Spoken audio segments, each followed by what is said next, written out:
Good evening, everyone. My name is George O'Malley. Welcome to my podcast tonight. I am honored to have on with me tonight sports director at Channel 69 WFMZ and host of the Big Ticket every Friday night during high school football season from 11 p.m. to 12 midnight, Dan Moscaritolo. How are you, Dan?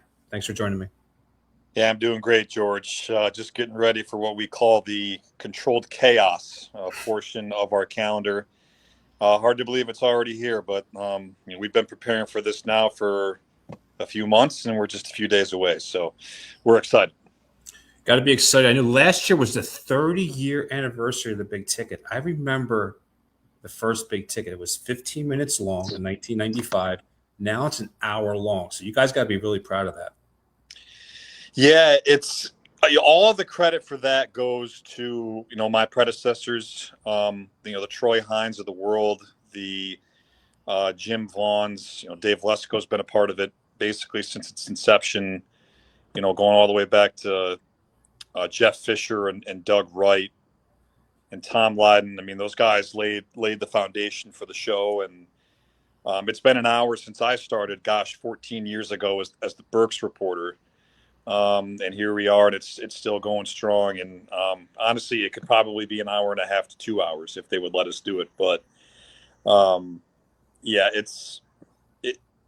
We always get told by people anywhere we go, even down in District 1. That it's something they look forward to every year, and it's their favorite thing to watch on our channel. That includes news, so that's why we do it.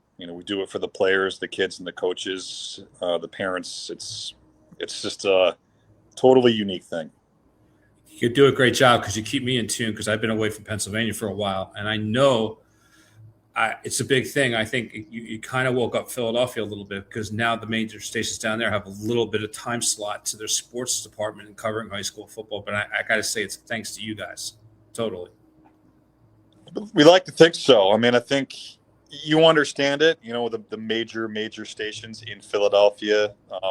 You can understand that their priorities are probably a little bit different than ours, but if we helped at least shine a spotlight on high school football, even in a major market, that would be awesome. I mean, there's some great football in this whole area, Eastern PA, and that's part of the reason why we dipped down as far as we dipped down for the Big Ticket, as far as getting down to Suburban 1 and the Chestmont and the Pack. We don't do a lot with Philadelphia Public or Philadelphia Catholic. It would just be too much. But when it comes time for playoffs or these early season crossover games, we will get down there occasionally to cover some of those games. So, but we got so much talent right here in our backyard in the Lehigh Valley and in Reading. So, just blessed to work in this part of the country and do this time of year. Well, you started out your career, I believe. You went to Syracuse, right? You're a big Orangeman guy, right? That's right. And as it turns out, actually, all three of our primary on-air members of the show this year have all gone to Syracuse, and that's not exactly. And honestly, I didn't really have much of a hand in bringing the other two here. It just kind of happened that way. Me, Johnny, and then Nick Zelaya, who's taking over for Destiny Sanchez as our Berks sports anchor and reporter. He went there as well, and Destiny's moved on to another opportunity. We're so happy for her, so proud of her, and we know Nick's going to come in here and do a great job. And Syracuse College Education spent 1 year in Oklahoma at an ABC affiliate at Lawton, Fort Sill. Also dipped down into Wichita Falls, Texas. We were right there, kind of there on the Red River, which was pretty cool. And then after 1 year, I got the job as the Reading sports person here at the station. I came here and I've just kind of climbed the ladder, and here we are. Now 8 years as sports director, and it's hard to believe it's gone by that fast. But in this business, it's great when you can get an opportunity that you love the beats and the job, you love the people, and you're close to your family. In sports, that doesn't work out a lot in this business, and that's a big reason why I've been here as long as I have. That's a good thing. That's a good thing. So we're going into this season. It seems to be the same teams are still are on top as they were when I was around. Parkland and Easton in 6A. You guys got also Southern Lehigh. They stepped up a notch from 4A to 5A. Yeah, And it looks like they're going to be pretty good at 5A. Am I correct? think so. Southern Lehigh, state champions last year, actually beat Twin Valley, who is another one of our primary area teams out of Berks County. They were really strong last year too, and they too jumped up a class to 5A. So I think Southern Lehigh now being there with Whitehall in 5A, if you're kind of looking way down the road. They did graduate Southern Lehigh Sean Steckert, their record-setting running back, but they got their quarterback Colton Sams back, who's really strong on a pretty good offensive line. Coach Sams has done a great job with that team over the last few years. He's really had them on the precipice, and it was really great to see them break through and win state title last year. You don't see that too often from a Lehigh Valley team, especially at the higher classifications. But, you know, Northwestern Lehigh and Southern Lehigh have done it here over the last few years, and they've really do gold standards. 6A, yeah, I think Parkland for sure. You know, they've got a lot back. They lost some guys, but when you got TJ Lawrence coming back, they're running back. That's a great foundation to have. And Coach Muntzman, perennially that program year in and year out is one of the teams to beat. Easton, they were basically the story of the season last year, aside from Southern Lehigh at the end. I mean, what they were able to do and getting back to the top in a place that they feel like they belong, and they've been for so many years before that. It kind of took them a while, I think, to find their footing, but Matt Seneca came along and just boom, they just took right off. And, you know, Ordway last year, the quarterback, was special. He graduated. A lot of guys graduated, but I think having Coach Seneca there and that staff is going to keep Easton relevant this year. I think Nazareth is going to be pretty strong this season. Also think Freedom will take a step forward. Curious to see where a team like Liberty and Northampton wind up. 6A teams that had decent to solid years last year. And then Bethlehem Catholic, I think, is poised for a pretty strong year as well. When you get down into 4A. So I think a lot of good stuff to look forward to. But I think, you know, George, I think I always say this when I'm talking about this stuff with other people this early. It's so hard to know. You know, you could have teams that we expect to be really strong, maybe come out and struggle. And then every year there's 2 or 3 teams that you didn't expect kind of come out of nowhere and surprise. So we try to do the best we can and feel like we have a pretty good idea of who's going to do some damage. But at the end of the day, we're not really going to know until, you know, a few weeks into the season. Now, the big question to you I want to ask, and it's the big topic in PIAA. I know the government's trying to get involved. What are your thoughts on private versus non-private schools playing in the same championships, or should there be separate championships? Yeah, so this issue I've honestly learned a lot about, especially within about the last 5 or 6 years, because, you know, I grew up in Western New York. So I didn't grow up in Pennsylvania and didn't go through their scholastic system. And we didn't play Catholic schools or private schools. We played all public schools in New York.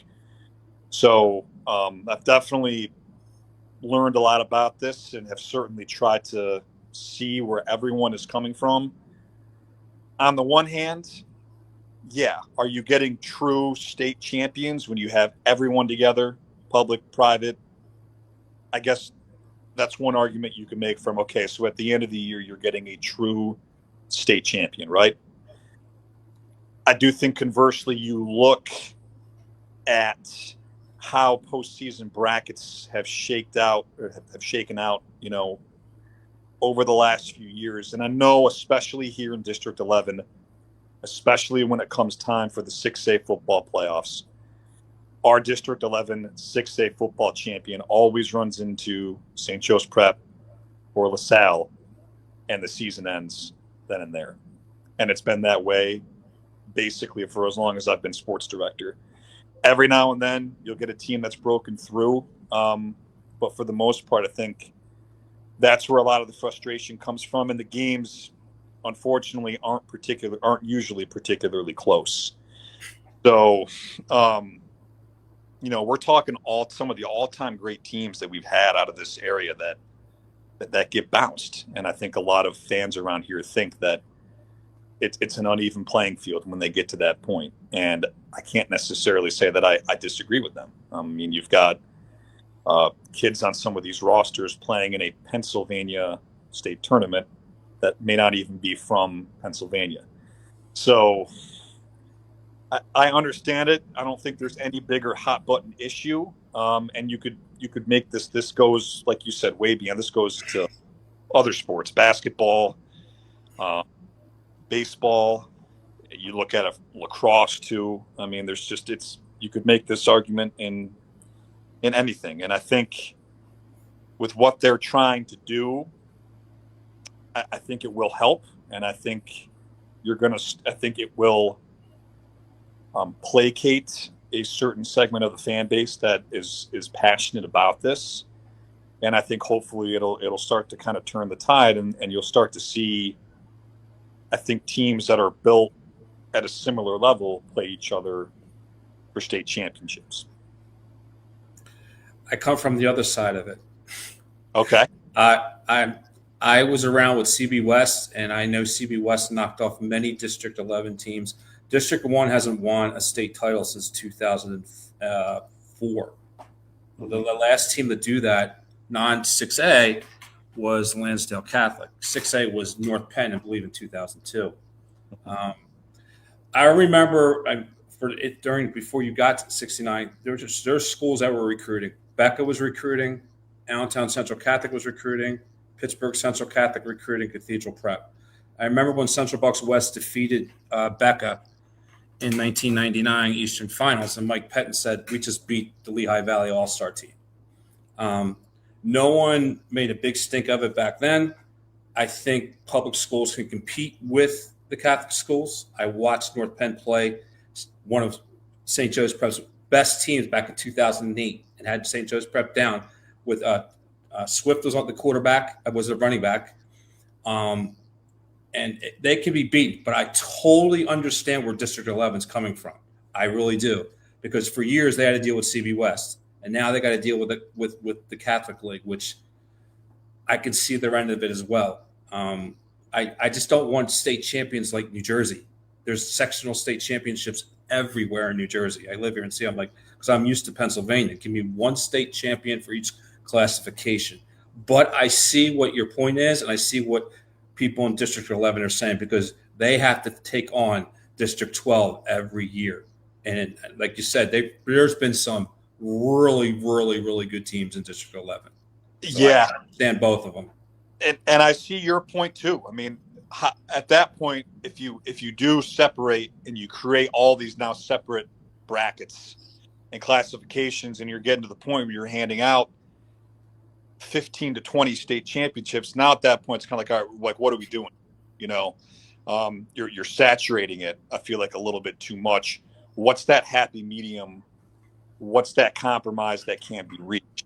And I think that's what the PIAA, and then eventually perhaps even the Pennsylvania legislature is going. We'll see if they wind up giving the power to the PIAA to separate the playoffs. That's the first step. And then what's the next step if that power is given? How then do you separate? How many classes? Is it all sports? It will open a fascinating discussion if that happens. But I think, like you, there's a part of me that goes back and is like, from that deep competitive standpoint, it's like, all right, doesn't matter who we're playing. If we want to be considered the best, let's go out there and beat the best, no matter what. That said, I think this day and age, I just think teams just aren't built the same way now. And, mean, heck, you look at what's going on in college sports too. Good point. It's can be the wild, wild west out there. And I'm hearing about it more from the District 11 standpoint because that's primarily what I cover. But I could certainly see it from someone who, came through a District 1 and anyone who may have done it back in the day from any other district when this perhaps wasn't as big of a talking point. I'm so old school. I'm not that old, but what's your thoughts on Thanksgiving Day games? Because I know tomorrow night you're going to promote the big ticket in Phillipsburg, and one of the oldest Thanksgiving Day games in the country is Phillipsburg and Easton, and they still play that game even if Easton has a playoff game. I saw one year they played it, and Easton had to play North Penn 2 days later in a playoff game. They still played that game. I am such a component of Thanksgiving Day games that they should basically shut down the playoffs and do what New Jersey does and has their Thanksgiving Day games. I just think it's great for the communities. What are your thoughts? Totally agree. When I first heard about it, when I first came here, I did a double take because in Western New York, that was unheard of. You weren't playing on any holidays. And when I got here, and I remember, my first boss, Troy, was saying like, hey, we got games on Thanksgiving Day. I was like, the NFL games. He's right. He's like, no. We've got like 3 or 4 massive high school football games. I'm like, and then I started reading about, Easton and Peaburg. We also cover Northampton, Catasauqua. We also cover Quakertown, Penn Ridge. Correct. And then we used to cover when it was played. I believe it was Owen J. Roberts Methacton. That rings a bell. That was the old. There's so many old. My old high school used to play up, and the biggest one was CB East and CB West. They used to play each other on Thanksgiving. I used to go to that game a lot. That was unbelievable. It just brings out community. It's like a reunion time. I think it's great for the communities, and I just didn't like when Pennsylvania got rid of it. And I see New Jersey shutting down their playoffs, and they still keep those traditional rivalries on Thanksgiving, and I think that's fantastic. That's the most interesting thing to me. If I were to change one component of it, I can't believe that Easton does that if they're going deep enough, and Peaburg for that matter, if they're going. And I know NJ now shuts theirs down, but the fact that Easton has the chance to play a playoff game, less than 48 hours later, is nuts. And they're playing what is probably their most physical game of the year against their biggest rival 2 days before. It's just they're cut from a different cloth. I mean, it's just it's a fascinating atmosphere. I've been fortunate enough to go to it a few times, and I mean, they fill up Fisher Stadium. I mean, you're talking that's a crowd that if the Lehigh Lafayette game is being played at Fisher Stadium that year, that Easton Peaburg crowd is outdrawing that game. Wow. And I mean, it's insane. I mean, it's insane in the best way. It's I've never seen anything like it, and we always kind of joke around here. Both of those teams could go 0-10 in the regular season, but if they win that game, it doesn't even matter. And I think that's what a true rivalry is all about. I think Northampton Caddy, unfortunately, has gotten a little one-sided over the last 10 years. It's hard to blame Catasauqua. Northampton's now a 6A school, whereas Caddy is 2-3A. I mean, they're playing a school now that's 2 times as big as them. So, but you know what? Credit. There was talk that game actually might get shut down. Oh wow! But I think you credit the Caddy players. They lobbied their district. They still want to play, and I think that's really important too. You go out there and you keep playing hard no matter what, and you want to preserve rivalry and traditions because, as we were just saying, when you look at what's going on in college sports and in some high school sports, nothing is sacred. But if we can keep these alive, it's fantastic. You speaking of that, did you see? We're going to digress a little bit. Did you see what happened in the NFL? A guy that actually tried out for the Eagles is going back to school, going back to a college program. Did you see that? That's been talked about the last couple of days. And the Big Ten though didn't they ban players who have been to the NFL? This guy's going back to Tennessee, and Lane Kiffin has got no problem with it. Of course, Lane Kiffin's got no problem with it. Jeez, you take a guy that's played 5 years in the pro to come back to college to play for him. It's like we were saying. It's college sports now. It's tough. It's tough to, this is what we wanted, right? But there are no guardrails, and I think until that they get a hold of this thing in some way, it's going to keep getting more and more ludicrous, as the years go on. I mean, going to Syracuse, I'm a big Syracuse basketball fan, of course. And gone are the days where you got guys coming through the program for 3 or 4 years that you really identify with, you watch develop and grow. Now it's like it's a new team basically every single year. And to me, especially when it comes to college basketball, it's just not what it should be. But that's what it is, Will we ever see that in the NFL? I don't think we will. We ever see freshmen come right out like they do in college basketball and go right to the NBA. I just don't think you see it in football because they're not fully developed yet. Physically, yeah. I think if there's one thing that they have done right, that's something that they've got to keep in place, because that would truly be men against boys. Correct. The safety of the player first. So I'm looking at week 1 here. And I am seeing in 6A, I'm seeing a lot of District 11 teams playing District 1 teams. Catch one right here. Emmaus is going down and taking on the Chamonix, District 1 traditional power. I also see here, what else we got? I'm just looking at the schedule really quick. Oh, Liberty's going to take on Penn Ridge. That should be an interesting game. Good opener for both those two schools. What are your thoughts on those two games? I think so. Yeah, and I think this is one positive thing that the new EPC schedule that's taken effect over the last 4 years has afforded the opportunity. You get a chance for a lot of these EPC teams to now play someone outside of the conference. It used to be primarily they were playing teams from the north when it was the EPC North and South, right, where they weren't really leaving the conference. Now we get a chance to see these teams play some different competition that you maybe normally wouldn't see into the playoffs. So I think that's great. Emmaus, I think, is going to have a bounce back year.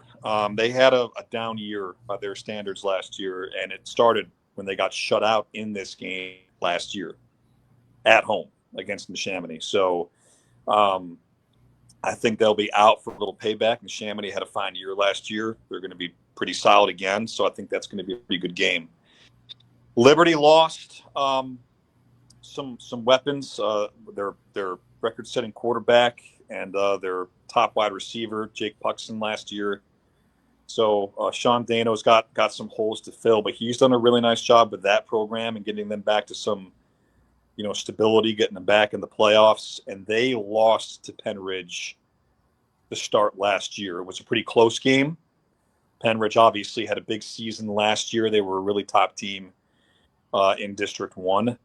So I think if Emmaus and Liberty could go on the road and either one of them get a win on Friday night, that would be, I think, a pretty big statement for both of those teams. Well, you got you said before we went on the air, the big one probably in the area early on, one of the big ones, and you guys are covering it, as you said, is Easton traveling down to Doylestown to take on CB West. I might be at that game. I might drive home for that just to check that out. That could be an excellent game. I mean, they've two good teams, two well-coached teams, and let's see what Easton does in Doylestown. And I think when you think of traditional heavyweight programs in Eastern PA, these two teams are probably going to be first or among the top of anybody's mind if you're making like a top 10 list, right? Yeah, I think for Easton it's going to be a really big early test to see where they're at. They graduated a lot of talent, but again, I think Matt Seneca is one of the top coaches in this area. He's going to have those kids ready to play. And CB West had a pretty solid year last year, and I think this game, as you said, is going to be one of the best ones of the week 1 slate. I think a big tone setter for both teams moving forward. Easton won this game last year at Cottingham Stadium, but it was a pretty close game. That really kind of springboarded the Rovers to what was eventually a pretty special season for them last year, winning the District 11 title. The other one that I think we're really looking forward to too is Parkland at Phillipsburg. I forgot about that one. I was just checking my list here. That's a good matchup. Phillipsburg has not been able to play Pennsylvania teams aside from Easton for a while now. So this is the first year in a number of years where they're able to play Eastern Pennsylvania Conference teams. So to get this game week 1, and they get Parkland of all teams to open that up at their place at Maloney Stadium, it's about as good of a week 1 slate as we've had in a long time. Colonial and Schuylkill League teams too. Southern Lehigh starts their title defense against Quakertown. Correct. And then you've got some pretty good tests for Berks County teams as well. You got Wilson Westlawn and Governor Mifflin. That is the rivalry in Berks County. And Wyomissing goes up to Southern Columbia. Those are 2 perennially strong programs that have won state titles. So we're really excited. This is a really good slate, and we're getting some other District 1 games as well. We're going to get Souderton and Springford. We are getting a couple of pack games as well, I believe, Boyertown and Upper Perk. So really good. Really good week 1 slate. So when you put together your big ticket preseason poll, I'm looking at that right now. Is it everybody at the station votes in on it? How do you go about deciding on the teams that are in your preseason big ticket poll? And polls, I love polls. I love them. And you said it earlier. I just want to know how you guys can't go on about this without seeing anybody play before the season started. What was the criteria? Preseason poll tends to just be the preseason poll is the toughest one to put together because, like we said, we don't have any tape to go off of, and we don't have results. We haven't seen any of these teams play outside of some, shirts and skins practice time. So I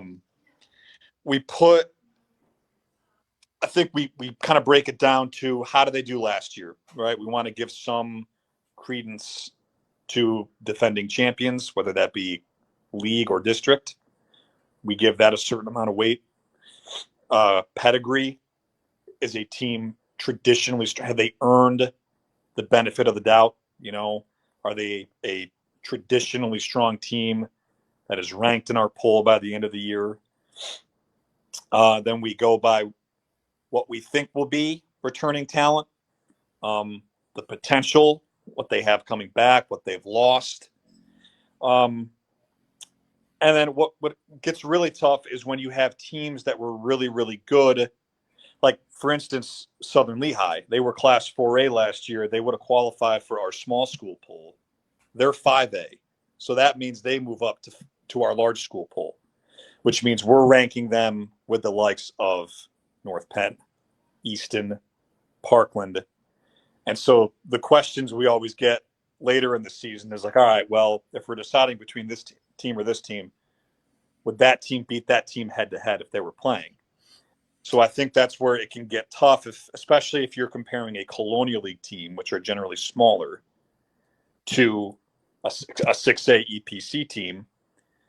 It's hard, because the Colonial League schedule is not the same as an EPC schedule. A Schuylkill League schedule is not the same as a Suburban 1 schedule, So it's fascinating.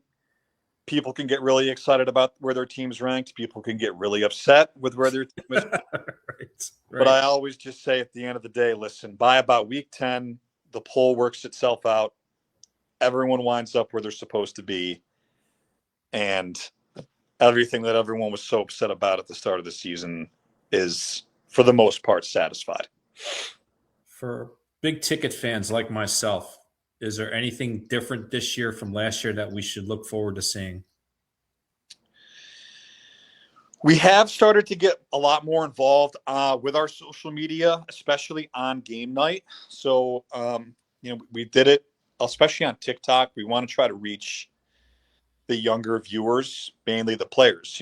That's the medium that a lot of the players are on, is TikTok these days, and to a smaller degree Instagram. But those are two of the primary ones that we're really trying to tap into and post some clips, the top clips from the night, in as close to real time as possible, on our social media accounts. We have, like I said, we have a new team member. Nick Zelaya is taking over. He is replacing Destiny Sanchez, who recently accepted a new job out in Pittsburgh. Nick is familiar with this part of the state. He worked at WBRE in Scranton, Wilkes-Barre for 2 years before coming here. So he is certainly no novice to Eastern PA.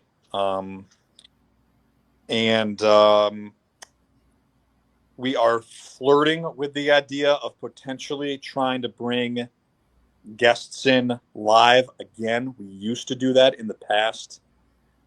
We shied away from it a bit, primarily due to COVID, but also because it was creating some logistical challenges, I think, for the coaches and the parents.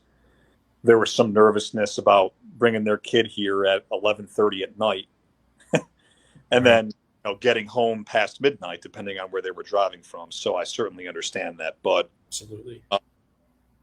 We'll see how receptive the coaches are. That's something we've been mulling, bringing back either this year or next year. But I think for now, we're really trying to get more involved on the social media front. At the end of the day, we don't need to really change something that we feel works so well. And we just want to continue to do what we do, which is provide this region with the most comprehensive high school football show in the country. I know your team at home might not be on the show every week as far as highlights, but we always make sure we get your team score in there. And one promise we always fulfill is we always get every single one of our primary teams on the show in highlights at least once a year. And I'm proud to say that we've been able to do that. And we're excited to kick the tires and light the fires here. I love it. I'm being far away. I watch it. It's excellent. And I watched the first one in 1995. That shows my age a little bit. And I think you guys have done a wonderful job with it. And I'm so glad that it's still there because it's helped me out to keep me attuned to what's going on back home. So I'm a fan of it big time. And hopefully more people will watch it. Yeah, I appreciate that. We appreciate all of our viewers and the stories we get and the things people will tell us in person about the show. I mean, we have college coaches who will email us and say, hey, thanks. Like, I've used your clips to scout and find, these players that are now a key part of our team. I mean, heck, I was getting on a flight one time down at Philly Airport. When was I flying down? I think I was going down I had family in Atlanta. I was going down to visit some family in Atlanta. I want to say back in 2018, 2019. And, I don't know how popular we are in the actual city of Philadelphia amongst their viewers, but I'm walking down the middle of this plane and this guy just stops me and he goes, "Hey, you're Dan from the Big Ticket." I'm like, "You're kidding me." He's like, "Yeah." He's like, "Hey, I forget where he watches from. I want to say it was maybe a Westmont school." He's like, we watch the show every week and we get all the league scores. And I know you guys do a couple games every night." He's like, the Philly stations just don't really come out here. So you're our only source. And to hear that from our satellite, kind of a more regional part of the show from all the way down there is really, really cool. And then obviously around here in the Lehigh Valley and Berks County up into Schuylkill County, the reception it's humbling, and it's a reason why we continue to do what we do. I watched it. I lived in South Philly for a little bit. I watched it on Friday nights from South Philly. I would turn it on, and I did from there too. I mean, it's just it always amazed me living in Doylestown for such a long time when the Big Ticket first came out. Why Philadelphia did not cover? Because if you go north, Dan, you go up to BRE, YOU and those stations up in Scranton and Wilkes-Barre, they had half-hour shows back in the early 90s, okay? And in Pittsburgh, they did the same thing. And then I just never got why Philly never did. They would go to big games if there was massive games, but they didn't put in the people want to know what's going on in high school sports. But I mean, we are in a mecca in southeastern PA for football and basketball and anything. Sports here is fantastic. I just never got why the Philly market never got into it. It just to this day I don't get it. And you look at the talent that comes out of there in football and basketball too, as far as high school. I mean, you look at a St. Joe's Prep, you look at a the Newman Gorettis, the Roman Catholics, Archbishop Wood, right? I mean, these are teams that are just loaded with future pros and Division I commits. It's hard for me to sit here and say I can't speak for why Philadelphia stations don't put more stock into it. I think at the end of the day, Philadelphia is a pro sports town, right? You've got the Eagles, yes, the Flyers, the Sixers. That's going to carry a lot of weight. It's hard for me to sit here and argue against that. But I think you're right. I think, they would probably stand to gain, perhaps a few more eyeballs if they were to maybe tap into that part of their sports market too. It would be interesting to see that. You're looking at the season coming up, and polls are one thing. There are opinion polls. I'm going to ask you your opinion of what your outlook is. If you had to pick right now your 6 state champions, according to Dan, in each classification, where would you go as of August 26th? With the option of changing your picks in 5 weeks. But right now, if you had your 6 champions, who are they? I'll be honest. I haven't done nearly as much statewide research yet to, I think, really sit here and give you an educated pick for each one of those classes. My sole focus over the last few weeks has really been preparing for our teams and our primary viewing area teams. So I wish I could give you an answer there, because I love a good prediction as much as the next guy. But I don't want to do nonsense without really having looked at what some of these other polls are coming in as, who the big team out of the Philly Catholic League is. I'd have to assume it's St. Joe's or LaSalle this year. I'd have to look at who the juggernauts out of the West are going to be,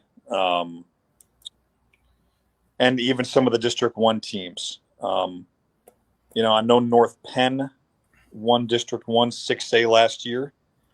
I think they've got a pretty good amount coming back, if I remember reading correctly. But to give you a state champions pick right now, it would be really, really hard. I'm not going to lie to you. I'm gonna do this, and I'm gonna do this, and people are gonna lose their minds. Okay. 6A, I think Pittsburgh Central Catholic has got a great chance, and I'm going to tell you why. Okay. Championships are won in the trenches. I don't care what level. I don't care. There's analytics. They've got 3 studs on that offensive line that are Division I recruits right now. I don't care who they play. That team is loaded, and I think they can beat St. Joe's Prep or LaSalle. And I'm an Eastern PA football fan. The WPIAL, I've heard forever, for the longest time, focusing on CB West back in the day. But I have to be real. I'm looking at it early. You can't – that's how – CB West had offensive lines like that. You can't – I don't care who they recruit. These 3 kids, that's a solid offensive line, and they've got talent. I think they can beat either one of those city schools. Yeah, I mean, it wouldn't surprise me. I feel like Pittsburgh Central Catholic every year is one of those teams that has a chance to win it. That was the team that I think the last time a District 11 6A team got to the state semifinals, got to the state final. That was Parkland back in 2015 or 16, I want to say. It was Devontae Cross's team. But they beat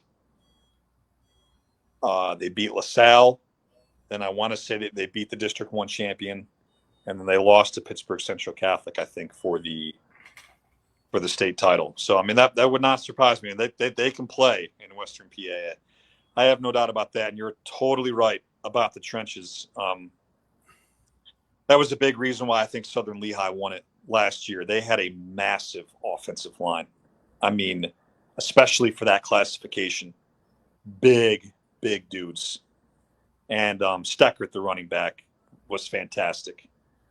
He had some great lanes to run through, but yeah, I think it all starts up front. So that would not be surprising one bit. I mean, I'm a huge fan of Brett Gordon at LaSalle.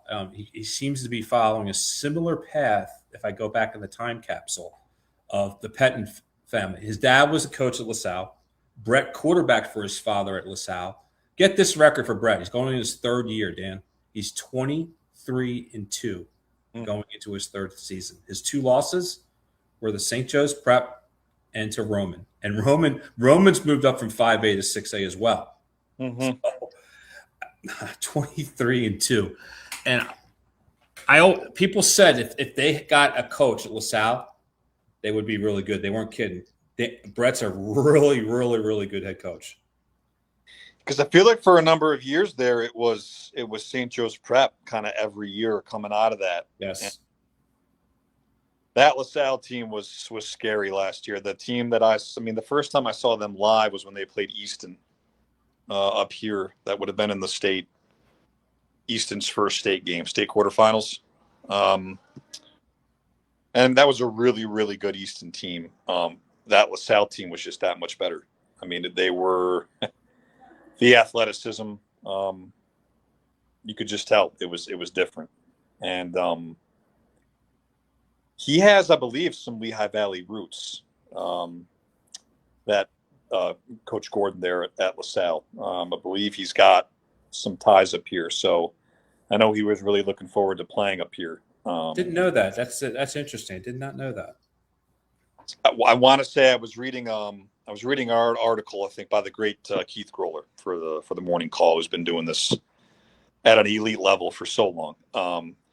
I was reading one of his preview stories. You know, I try to do a lot of my own research, and then I'll read articles from, our contemporaries around the area just to, kind of see what everyone's saying. And I remember reading an article, I think one of his family members, his wife, I think there was a tie up here. She was from here.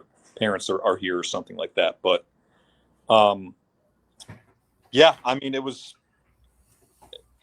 we had heard a lot about them coming into that game last year, and we thought Easton could hold their own. It just didn't happen on that night. When you bring it up, I'm sitting there thinking, and I get what we said earlier, and I can understand where District 11 sits with some of the great teams that they have. That just like, great, we got to play the Catholic League now. So I get it. I totally get it.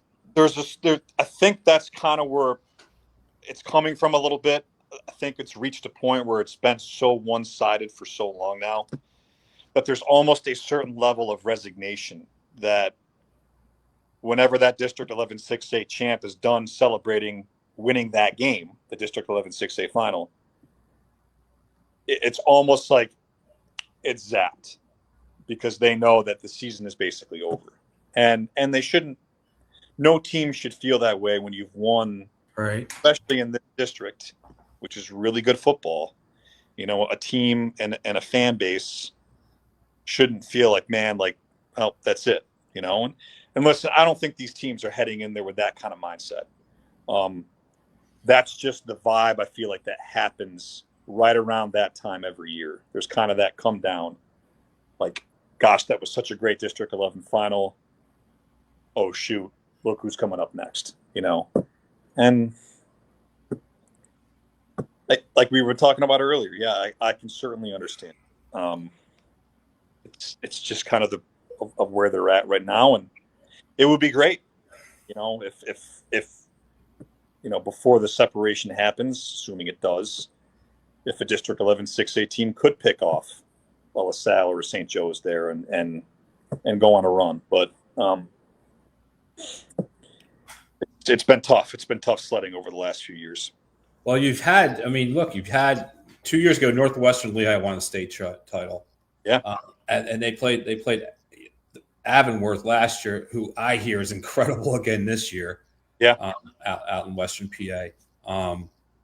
At least you guys have District 1. I mean, that used to be the kingpin. You know what I mean? Right. And now they're going through the same thing that District 11 is going through. I totally get it. I totally understand the competitive balance isn't there in a lot of people's minds. And I guess it's me being old school. Like, hey, look, if I watch Southern Columbia, they've taken on the Catholic League and beaten them. I mean, the public schools have. I don't know. I just think it could be done, but I guess the competitive edges, they get to recruit all over to New Jersey, I guess too, right? Yeah. But then again, look, they're paying to go to that high school. Think about the tuition. Some people bring that up this week. Wait a second, I'm paying tuition for my kid to go to that school. You know, it isn't cheap. So there's a lot of factors involved. You know what?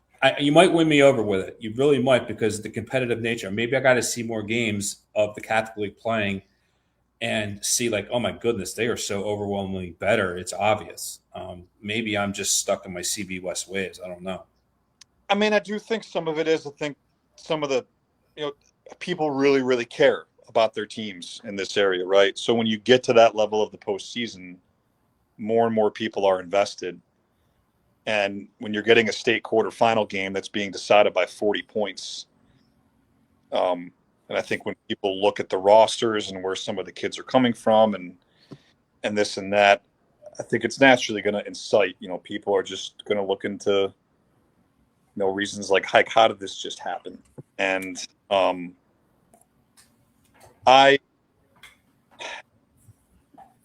again, it's hard for me to feel, just because it was never even an issue for me growing. It's not even something I really thought about, just because when I grew up playing, it was never really something that happened. Like, we didn't have a whole lot of private schools in my part of New York, so it just wasn't a thing. But I get why people are so passionate about this particular issue here.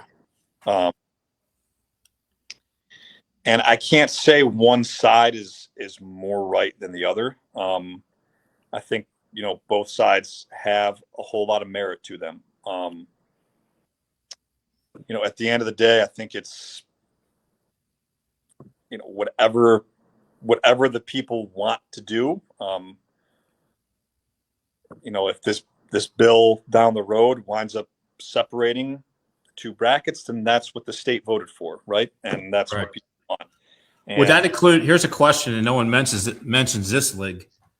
If they pass this, would that also include the Interact League with teams like Malvern Prep, Germantown Academy? Would they be able to compete with with the private schools at that point? Do you think?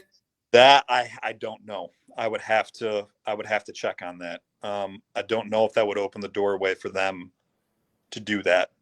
I'd have to double check on that, but I know right now it's the bill would give the state the power to separate.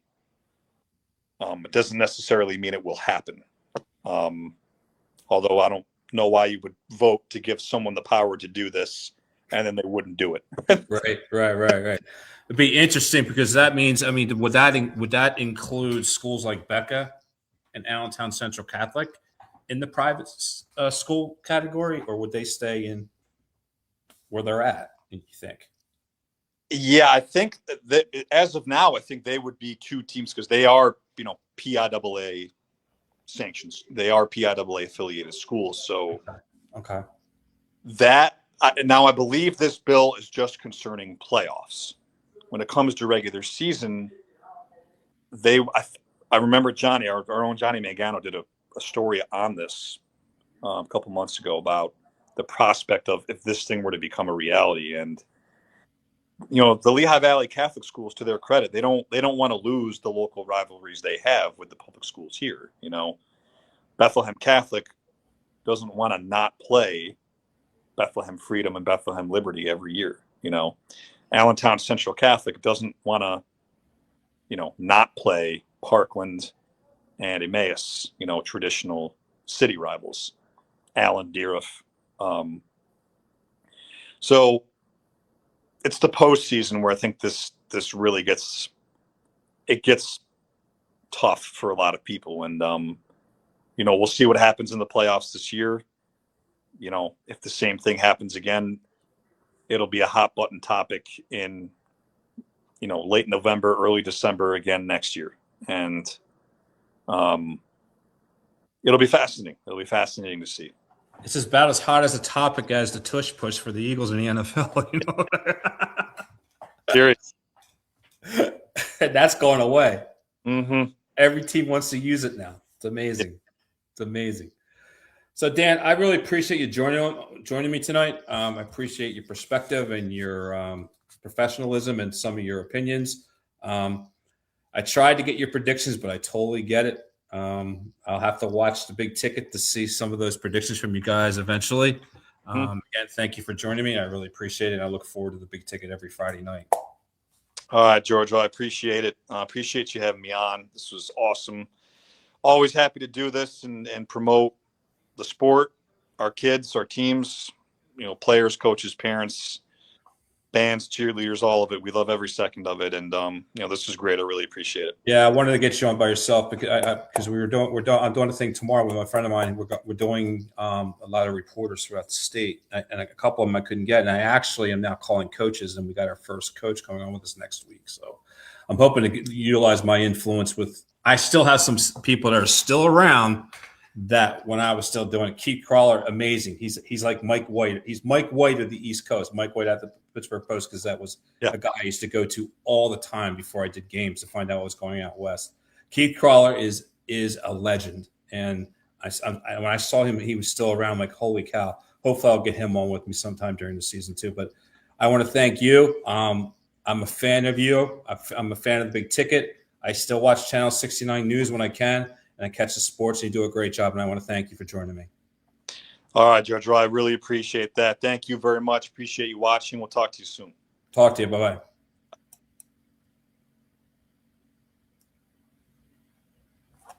Here we go. Cool.